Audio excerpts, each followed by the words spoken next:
Being a good listener is one of the most important and enchanting life skills anyone can have.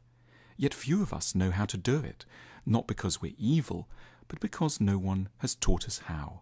And, a related point, no one has listened to us. So we come to social life greedy to speak rather than listen, hungry to meet others but reluctant to hear them. Friendship degenerates into a socialized egoism. Like most things, it's about education. Our civilization is full of great books on how to speak. Cicero's Orator and Aristotle's Rhetoric were two of the greatest in the ancient world. But sadly, no one has ever written a book called The Listener. There are a range of things that the good listener is doing that makes it so nice to spend time in their company. Firstly, they egg us on. It's hard to know our own minds. Often we're in the vicinity of something, but we don't quite close in on what's really bothering or exciting us.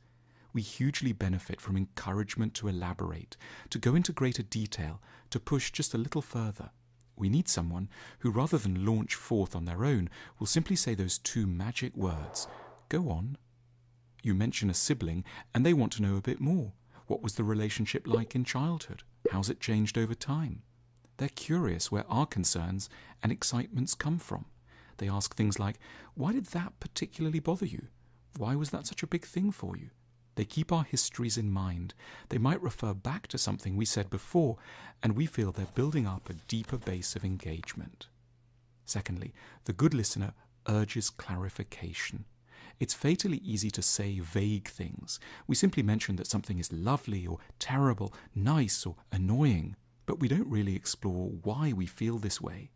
The friend who listens often has a productive, friendly suspicion of some of our own first statements and is after the deeper attitudes that are lurking in the background.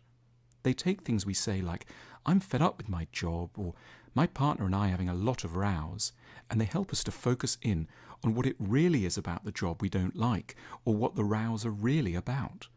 They're bringing to listening an ambition to clarify the underlying issues. They don't just see conversation as the swapping of anecdotes.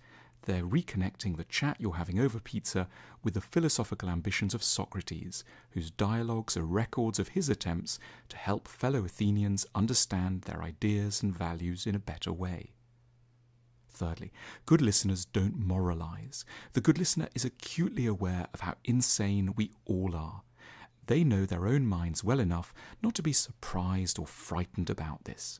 They're skilled at making occasional little positive sounds, strategic that delicately signal sympathy without intruding on what we're trying to say. They give the impression that they recognize and accept our follies. They're reassuring us they're not going to shred our dignity. A big worry in a competitive world is that we feel we can't afford to be honest about how distressed we are. Saying one feels like a failure could mean being dropped, but the good listener signals early and clearly that they don't see us in these terms. Our vulnerability is something they warm to rather than are appalled by.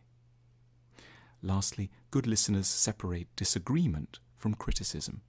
There's a huge tendency to feel that being disagreed with is an expression of hostility.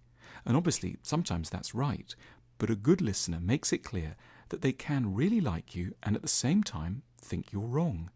They make it plain that their liking for you isn't dependent on constant agreement. They're powerfully aware that a really lovely person could end up a bit muddled and in need of some gentle untangling. When we're in the company of people who listen well, we experience a very powerful pleasure.